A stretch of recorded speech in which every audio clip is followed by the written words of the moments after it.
अंतर्राष्ट्रीय राजनीति में इस वक्त एक बड़ी और गंभीर घटना सामने आई है।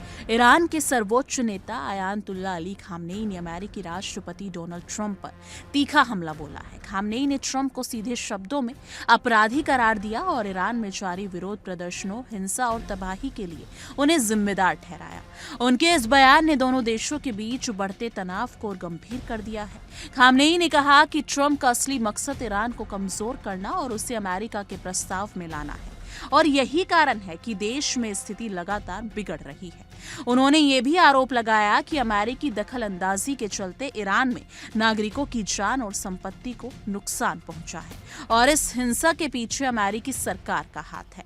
ईरान के सर्वोच्च नेता ने ये साफ किया कि अमेरिकी राष्ट्रपति डोनाल्ड ट्रंप केवल इस संकट के लिए जिम्मेदार नहीं है, बल्कि अमेरिकी नीति हमेशा से ईरान को नियंत्रित करने की रही है।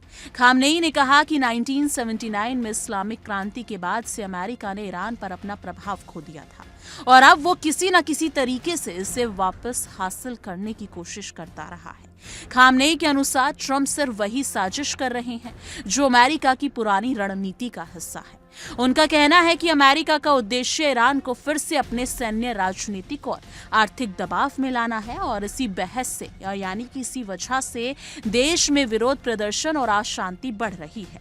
ईरान में पिछले कई हफ्तों से बड़े पैमानों पर विरोध प्रदर्शन जारी है। ये प्रदर्शन सरकार के खिलाफ माने जा रहे और उन्हें 1979 की इस्लामिक क्रांति के बाद से सबसे बड़ी चुनौती माना जा रहा है। राजधानी तेहरान और बाकी के प्रमुख शहरों में प्रदर्शनकारियों और सुरक्षा बलों के बीच हिंसक झड़पें हुई हैं। सड़कों पर आगजनी, सरकारी इमारतों को नुकसान और सामान्य जनजीवन के ठप होने की खबरें लगातार सामने आ रही हैं। इन प्रदर्शनों के दौरान सुरक्षा बलों और प्रदर्शनकारियों के बीच कई हिंसक मुठभेड़ हुई हैं, जिसमें अब तक हजारों लोग घायल हुए हैं। मौत के आंकड़े भी इस संकट की गंभीरता को दर्शाते हैं। ईरानी अधिकारियों के अनुसार अब तक लगभग 2000 से अधिक लोगों की मौत हुई है, जबकि अंतर्राष्ट्रीय मानवाधिकार संगठनों का दावा है कि यह संख्या 3500 से अधिक हो सकती है, यानी कि कुछ रिपोर्ट्स में आंकड़ा 20,000 तक बताया गया है।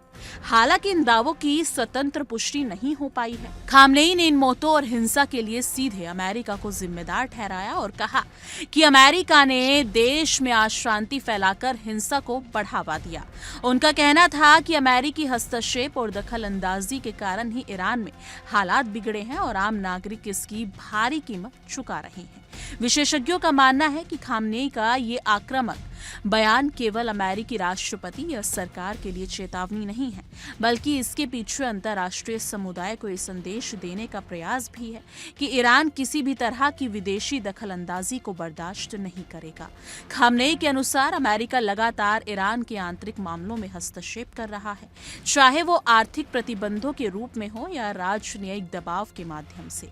इन बयान से ये साफ हो गया है कि अमेरिका और ईरान के बीच तनाव केवल सीमा विवाद या आर्थिक मुद्दों तक सीमित नहीं है, बल्कि ये लंबा और एक रणनीतिक संघर्ष बनता जा रहा है। यानी कि कुल मिलाकर अगर देखा जाए तो ईरान और अमेरिका के बीच मौजूदा विवाद एक बार फिर चरम पर पहुंचता दिख रहा है। जिस तरीके से वहां पर तनावपूर्ण हालात हैं, तो इससे क्यास लगाए जा सकते हैं कि आने वाले दिनों में वहां कुछ भी हो सकता है।